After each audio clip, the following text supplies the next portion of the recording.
Meu nome é Léo. Minha esposa Helena e eu nos mudamos para nossa primeira casa juntos no inverno. Somos brasileiros de primeira geração morando nos Isipunaiwa e sempre acreditamos que o trabalho duro nos daria um lugar para chamar de nosso. A casa ficava em uma rua sem saída, cercada por pinheiros altos nas montanhas do Oregon. Era o cenário de filme que sempre sonhamos. Passamos 5 anos economizando cada centavo, abrindo mão de jantares e viagens. Quando Helena finalmente girou a chave na porta da frente, ela chorou de alívio. Eu me lembro de pensar que aquele era finalmente o começo das nossas vidas. Mas olhando para trás, eu não fazia ideia de que o silêncio daquela rua escondia algo muito mais sombrio. Nossos vizinhos pareciam acolhedores no início. À nossa direita vivia a senhora Marta, uma professora aposentada que nos trouxe uma cesta de pães caseiros logo no primeiro dia. Do outro lado da rua, um casal jovem acenava sempre que nos via descarregar as caixas da mudança. Parecia aquele tipo de bairro onde todos cuidam uns dos outros, um lugar seguro para fincar raízes. No entanto, o homem que morava na casa à nossa esquerda, um sujeito chamado Silas, era diferente. A primeira coisa que notei em sua propriedade foi o jardim. Era impecável, mas de um jeito que parecia obsessivo. Cada arbusto estava podado com uma precisão cirúrgica e as flores pareciam alinhadas por uma régua. Aquele jardim exalava a personalidade de alguém que tinha tempo demais e uma mente muito particular. A casa de Silas era limpa e bem pintada, mas por algum motivo não parecia convidativa. Durante os primeiros dias, não o vimos. O caminhão dele estava lá todas as manhãs e noites, mas não havia movimento nas janelas, nem som no quintal. Helena foi a primeira a comentar com aquele tom de quem está com um pressentimento ruim. Você acha que ele está bem ali dentro? Eu tentei tranquilizá-la dizendo que algumas pessoas apenas gostam de privacidade. A primeira vez que o vi foi em um domingo à tarde. Eu estava limpando a neve da calçada quando senti um calafrio na espinha. Olhei para a casa de Silas e ele estava lá, parado logo atrás da porta de vidro, na penumbra do corredor, com os braços estendidos ao lado do corpo. Ele não acenou. Apenas ficou ali, observando cada movimento meu. Eu levantei a mão em um cumprimento amigável, mas ele não se mexeu. Após alguns segundos de um silêncio desconfortável, ele recuou para a escuridão e a porta se fechou lentamente. Tentei me convencer de que era apenas um homem excêntrico ou tímido, mas o comportamento dele começou a seguir um padrão perturbador. Todas as manhãs, Silas estava na janela da cozinha quando eu saía para o trabalho. Ele não lavava louça ou tomava café. Ele apenas apoiava as mãos no balcão e me vigiava. Quando fazíamos contato visual, ele sustentava o olhar por um segundo, a mais do que o normal antes de se virar lentamente. Helena começou a se sentir vigiada em suas caminhadas matinais. Ela disse que várias vezes, ao olhar para trás, via alguém parado no fim da nossa entrada, mas a pessoa sumia antes que ela chegasse em casa. Decidi perguntar sobre ele para a senhora Marta. Ela ficou em silêncio por um tempo e disse apenas que ele vivia ali há décadas e que sua esposa o deixara há muito tempo. Antes de entrar, ela me deu um aviso que não saiu da minha cabeça. Tenha cuidado ao ser amigável demais com Silas. Ele costuma interpretar as coisas do jeito errado. A tensão aumentou quando Helena encontrou o portão do nosso quintal aberto, 2 manhãs seguidas. Começamos a usar um ferrolho extra, mas na terceira manhã, ele também apareceu aberto. Decidi confrontar Silas de forma diplomática. Ele sorriu o tempo todo enquanto eu falava, mas era um sorriso que não parecia real. Crianças costumam cortar caminho por aqui, ele disse calmamente.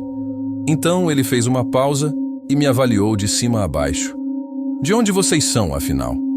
Respondi que éramos brasileiros e que tínhamos crescido ali no estado. Ele sorriu ainda mais de um jeito condescendente. Não, eu quero dizer originalmente.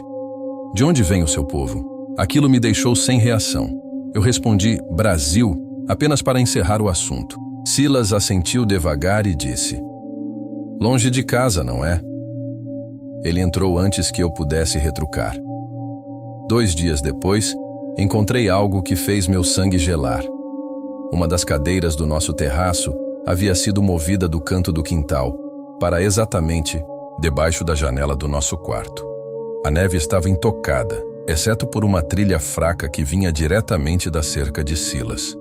Tirei uma foto com as mãos tremendo.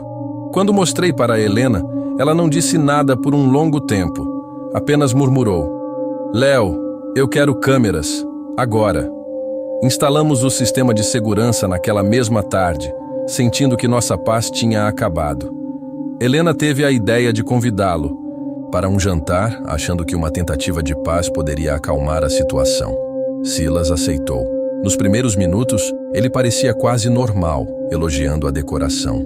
Mas então, seus olhos começaram a percorrer a sala, parando em fotos de nossa família no Brasil e em pequenos objetos culturais que tínhamos na estante. O semblante dele mudou instantaneamente. Vocês estão realmente se acomodando, ele disse. E o tom não era de elogio. Helena respondeu que aquela era nossa casa. Silas balançou a cabeça. Esta rua é a mesma há 30 anos. As mesmas famílias, o mesmo jeito de fazer as coisas. Mudanças são difíceis para as pessoas daqui. Ele nos olhou com uma frieza absoluta e disse: vocês entenderiam melhor se fossem realmente daqui. Existem lugares que simplesmente não são feitos para todos. Nada impede vocês de encontrarem algo mais adequado para o seu tipo. Helena colocou o garfo na mesa com cuidado e, com uma voz firme, pediu que ele fosse embora. Silas se levantou, sem pressa.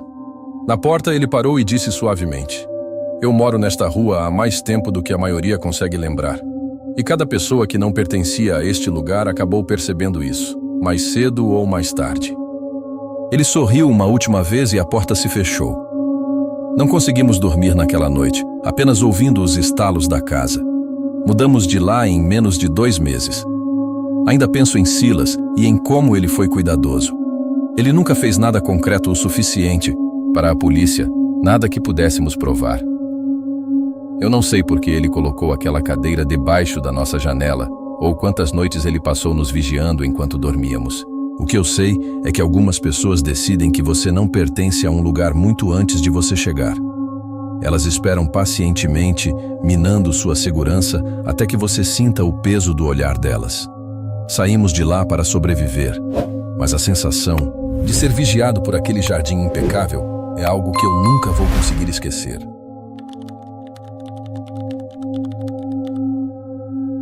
Meu nome é Léo. Minha esposa Helena e eu nos mudamos para nossa primeira casa juntos no inverno. Somos brasileiros de primeira geração morando no EUA e sempre acreditamos que o trabalho duro nos daria um lugar para chamar de nosso. A casa ficava em uma rua sem saída, cercada por pinheiros altos nas montanhas do Oregon. Era o cenário de filme que sempre sonhamos. Passamos 5 anos economizando cada centavo, abrindo mão de jantares e viagens. Quando Helena finalmente girou a chave na porta da frente, ela chorou de alívio. Eu me lembro de pensar que aquele era finalmente o começo das nossas vidas. Mas, olhando para trás, eu não fazia ideia de que o silêncio daquela rua escondia algo muito mais sombrio. Nossos vizinhos pareciam acolhedores no início. À nossa direita vivia a senhora Marta, uma professora aposentada que nos trouxe uma cesta de pães caseiros logo no primeiro dia.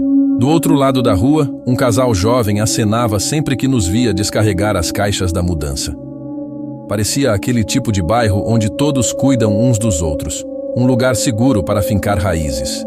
No entanto, o homem que morava na casa à nossa esquerda, um sujeito chamado Silas, era diferente. A primeira coisa que notei em sua propriedade foi o jardim. Era impecável, mas de um jeito que parecia obsessivo.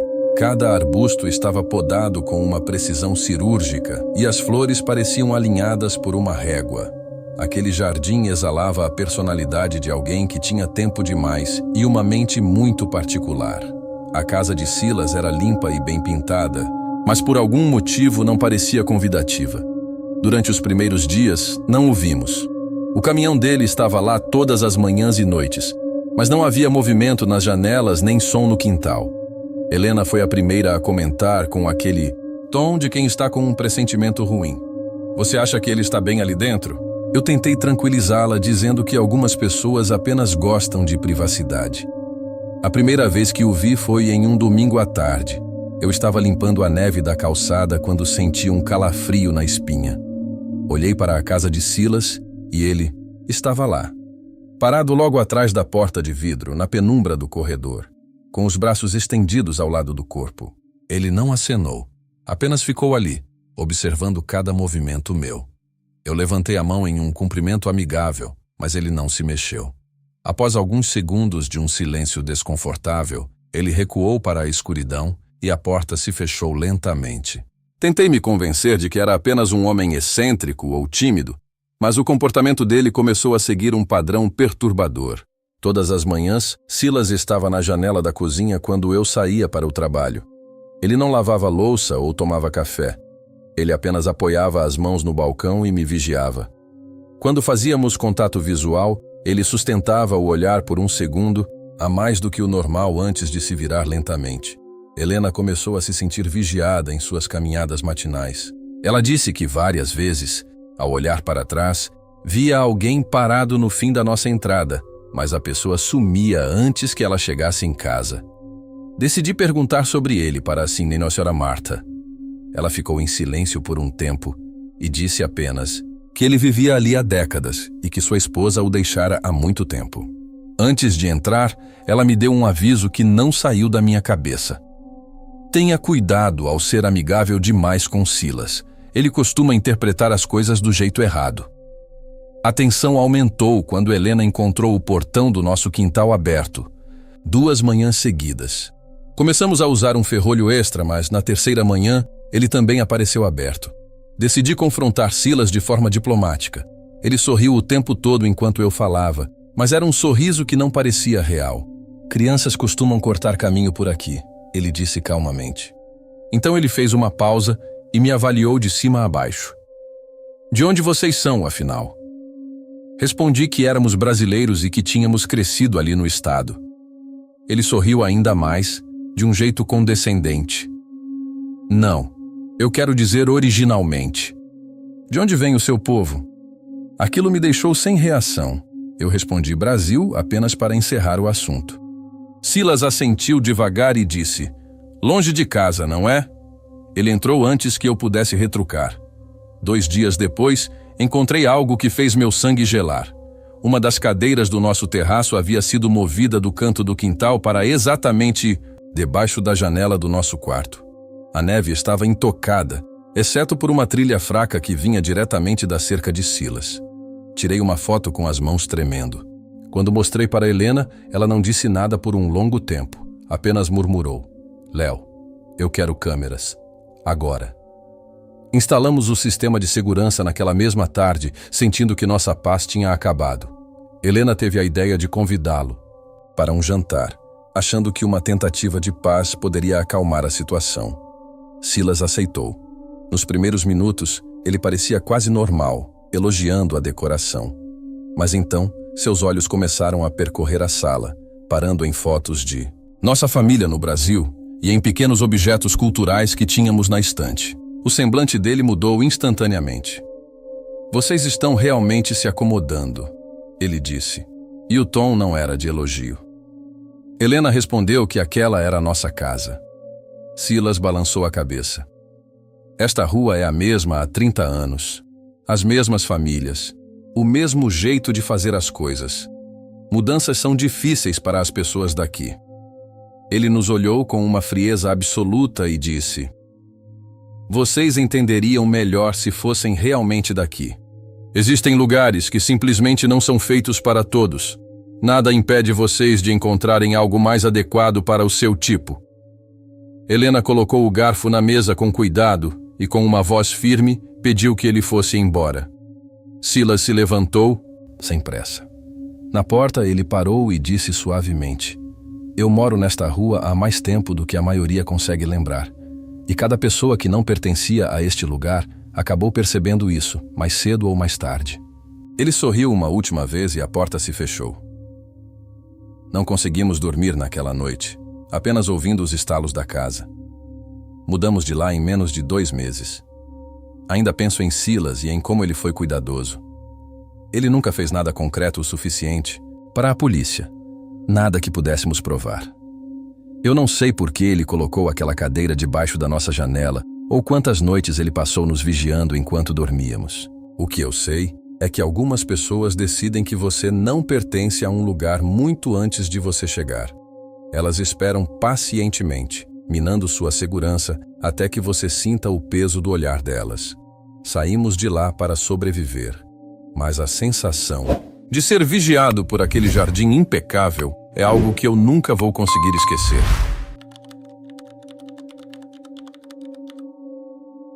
Meu nome é Lucas.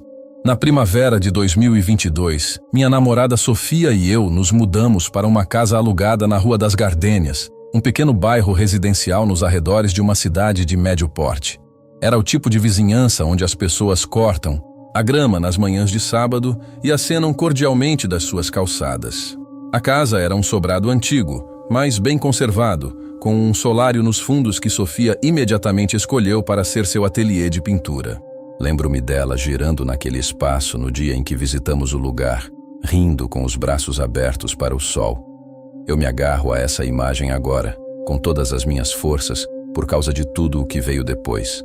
Naquela época, parecia que tínhamos encontrado o paraíso. Os vizinhos que moravam exatamente na frente da nossa casa eram o senhor e a senhora Moreira, Roberto e Beatriz. O Roberto se apresentou logo no segundo dia, atravessando a rua a passos largos, enquanto eu descarregava as últimas caixas de livros do caminhão.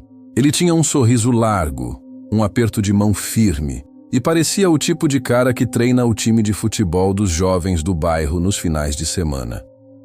Beatriz veio naquela mesma noite com um pote de geleia de morango caseira e um cartão de boas-vindas, escrito com uma caligrafia muito caprichada e arredondada. Ela falava baixo e era muito gentil, mas notei olheiras profundas nela que presumi serem apenas cansaço. Eles pareciam o tipo de vizinhos que você tem sorte de ter. Por cerca de um mês, tudo correu dentro da mais perfeita normalidade. Mas então, as coisas começaram a parecer levemente estranhas. Aquele tipo de estranheza sutil que você não consegue nomear de imediato, mas que te deixa alerta. Beatriz simplesmente parou de aparecer. Eu via o Roberto saindo para o trabalho, todas as manhãs, voltando no fim da tarde e conversando animadamente com outros moradores da rua. Mas Beatriz, que vivia cuidando das flores no jardim frontal quando chegamos, sumiu completamente de vista. O carro dela ficava parado na garagem por dias e dias seguidos, sem sair do lugar. Comentei com a Sofia, e ela sugeriu que talvez Beatriz trabalhasse em casa e fosse apenas muito reservada. A explicação da Sofia fazia sentido, então tentei deixar para lá. Mas o silêncio absoluto daquela casa começou a me incomodar de um jeito que eu não conseguia explicar. Uma noite, por volta das 2 da manhã, desci para beber água e olhei distraído pela janela da cozinha em direção à casa deles. Todas as luzes estavam apagadas, mas a silhueta do Roberto era claramente visível na janela do andar de cima. Ele estava parado, completamente imóvel, apenas olhando para o escuro da rua, ou talvez olhando fixamente para a nossa própria casa. Fiquei observando por quase 1 minuto antes de sentir um calafrio e me forçar a desviar o olhar. Aquela imagem dele na escuridão não combinava com o homem do sorriso fácil. Na semana seguinte, encontrei Roberto no final da nossa calçada e perguntei, tentando parecer casual, como a Beatriz estava passando. A resposta dele veio de forma instantânea, suave demais, como se já estivesse pronta na ponta da língua. Ela tem passado por alguns problemas de saúde complicados ultimamente. Isso a deixa com uma energia muito baixa, ele explicou. Ele sorriu o tempo todo enquanto falava, mas notei que era um sorriso plano, sem brilho algum atrás dos olhos. Ele mudou de assunto imediatamente para o clima e eu o deixei fazer isso. Porque, afinal, o que mais você faz? Mas o desconforto ficou. Eu quase esqueci o assunto até uma tarde de domingo que mudou tudo para sempre. Eu estava lendo perto da janela frontal quando vi a cortina do andar de cima da casa dos Moreira se mover levemente. No pequeno espaço que se abriu entre o tecido e o batente, vi uma mão ser pressionada com força contra o vidro. Era uma mão feminina, pálida. Ela ficou ali por apenas alguns segundos e depois desapareceu tão rápido quanto surgiu. Aquilo pesou no meu peito como uma pedra de gelo. Depois desse dia, comecei a prestar uma atenção obsessiva e passei a me odiar por isso. Notei que o Roberto agora carregava todas as sacolas de compras sozinho. Notei que o nome da Beatriz na caixa de correio tinha sido riscado e substituído apenas por R. Moreira, com uma caneta de tinta preta nova. Certa noite, ao caminhar perto da casa deles para levar o lixo, ouvi o que parecia ser um choro abafado vindo de algum lugar lá dentro. Foi algo breve, seguido por um silêncio que parecia pesado. Eu rascunhei uma denúncia para a polícia na minha cabeça dezenas de vezes. Acho que algo está errado com minha vizinha. Mas o que eu diria? Uma mão no vidro? Uma etiqueta trocada? Na caixa de correio? Tudo soava absurdo e paranoico quando eu tentava colocar em palavras. Sofia achava que o estresse do trabalho estava me fazendo imaginar coisas. Então, o Roberto bateu na nossa porta em uma noite de terça-feira com uma garrafa de vinho caro, agindo como se fôssemos os melhores amigos do mundo. Ele foi perfeitamente agradável durante a visita. Perguntou sobre as pinturas da Sofia e fez uma conversa trivial de forma muito natural. Mas em um determinado momento, ele me olhou com um ar quase divertido, de quem guarda uma piada interna, e disse: "Sabe, Lucas, eu percebi que você observa minha casa às vezes." Eu gaguejei qualquer coisa sobre ter o hábito de sentar perto da janela para ler. Ele riu de um jeito estranho. Disse que entendia perfeitamente e foi embora logo em seguida. Fiquei parado na minha cozinha sem conseguir me mexer por um tempo que não sei medir. O tom de voz dele não foi um aviso. Foi uma constatação fria de quem sabia que eu estava vendo algo que não devia. Liguei para a polícia naquela mesma noite e contei tudo o que tinha visto e ouvido nos últimos meses. Um oficial apareceu na tarde seguinte para uma verificação de bem-estar. Roberto atendeu a porta no primeiro toque, calmo e cooperativo, com aquele mesmo sorriso amigável de sempre. O oficial entrou e eu observei tudo da minha janela, mal conseguindo respirar de tanta tensão. 10 minutos se passaram em um silêncio agoniante. Então vi a segunda viatura dobrando a esquina, depois uma terceira com as luzes ligadas. Logo depois, uma ambulância apareceu e estacionou na frente da casa. Eu já estava no jardim quando vi o Roberto saindo, mas desta vez ele estava usando algemas de metal. Roberto continuava composto, sem lutar contra os policiais, com a mesma expressão plana de antes. Ele nunca olhou para mim. Descobri depois que o policial notou uma tranca de ferrolho instalada pelo lado de fora da porta de um quarto no andar de cima. Beatriz estava lá dentro, acorrentada pelo tornozelo a um cano de radiador, desorientada e com ferimentos terríveis de meses de abuso. Ele fingia ser ela nas mensagens de texto para a família, mantendo a farsa sem uma única falha. Beatriz sobreviveu, mas nós nos mudamos pouco tempo depois. Existem lugares que guardam a forma do horror que aconteceu neles. Se eu não tivesse feito aquela ligação, a história dela teria terminado no escuro.